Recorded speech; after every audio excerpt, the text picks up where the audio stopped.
పర్లేదు ఓకే ఓకేనా రాజ్యాంగ నిర్మాత భారతదేశంలో ఇంత పెద్ద దేశానికి తన జీవితాన్ని కూడా త్యాగం చేస్తూ ఒక రాజ్యాంగాన్ని నిర్మించి భారతదేశ ప్రజలంతా కూడా సమాజంగా ఉండాలని చెప్పి దేశ ప్రజలంతా కూడా ఉన్నతంగా ఉండాలని చెప్పి భారతదేశం ప్రపంచ దేశాల్లో మొదటి స్థానంలో నిలవాలని చెప్పి అహర్నిశలు ప్రయత్నం చేసి ఆయన తన జీవితానంతా కూడా సర్వస్వాన్ని దేశం కోసం, బడుగు బలహీన వర్గాల కోసం, పేదల కోసం, మహిళల కోసం, అనగారిన వర్గాల కోసం పనిచేసినటువంటి మహనీయుడు doctor Babasaheb Ambedkar. Doctor BR Ambedkar ఈ దేశంలో ఒక వర్గానికో ఒక ప్రాంతానికో సంబంధించిన వ్యక్తి కాదు. ఈ ప్రపంచంలో ఈ భారతదేశంలో ఉన్నటువంటి అందరికీ కూడా హక్కులు కల్పించినటువంటి మహనీయుడు. అలాంటి మహనీయుడిని అమిత్ షా, కేంద్ర హోంమంత్రి అమిత్ షా మాట్లాడుతూ ఆయన అంబేద్కర్ అంబేద్కర్ అంబేద్కర్ అని పేరు చెప్పే బదులు మీరు ఎవరిపైనా దేవుడి పేరు స్మరిస్తే మీకు స్వర్గ ప్రాప్తి కలుగుతుంది అని చెప్పి ఆయన చాలా అవహేళనగా మాట్లాడాడు.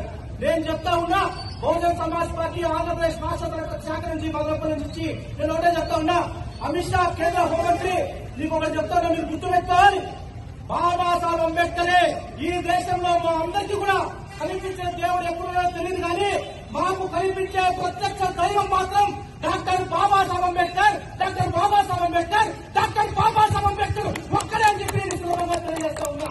ఈ రోజు మేము సంతోషంగా ఈ దేశంలో చాలా మంది అణగారిన వర్గాలంతా కూడా మంచి పంట కట్టుకోగలుగుతున్నారు, తిండి తిరగలుగుతున్నారు, 10 మందితో తిరగలుగుతున్నారు. దానికి ఒకే ఒక కారణం doctor BR Ambedkar. Doctor BR Ambedkar వ్యక్తిని భారతదేశంలో పుట్టకపోతే ఈ దేశంలో ఎంతో కోట్ల మంది జీవితాలని కనీసం మేము ఊహించుకోలేని పరిస్థితి. డాక్టర్ బిఆర్ అంబేద్కర్ యొక్క త్యాగం, బాబాసాహెబ్ అంబేద్కర్ యొక్క జీవితం అంత గొప్పది. ఆయన మీరు అవహేళన చేసి మాట్లాడుతున్నారు. కాబట్టి నేను ఒకటే చెప్తా ఉన్నా, అమిత్ షా వెంటనే ఆ పదవికి రాజీనామా చేయాలి. ఎందుకు రాజీనామా చేయాలంటే అవహేళనగా మాట్లాడి అమిత్ షా రాజీనామా చేయాలి.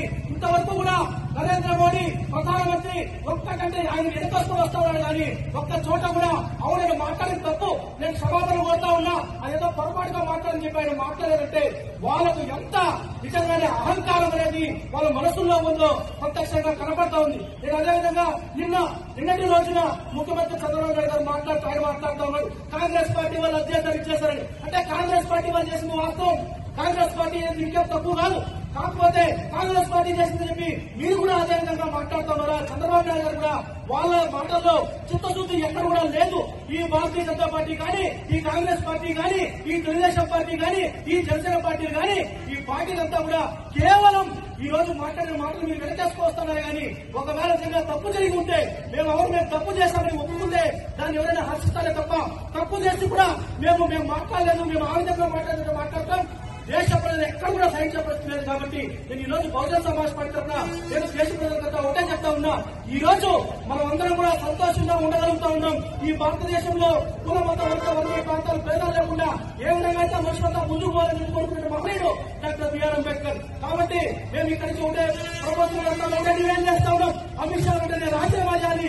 జాతికి, భారతదేశ జాతికి అమిత్ షా క్షమాపణ చెప్పాలని చెప్పి ఈ సందర్భంగా డిమాండ్ చేస్తా ఉన్నా. జై భీమ్, జై భారత్, జై డాక్టర్ బాబాసాహెబ్ అంబేద్కర్.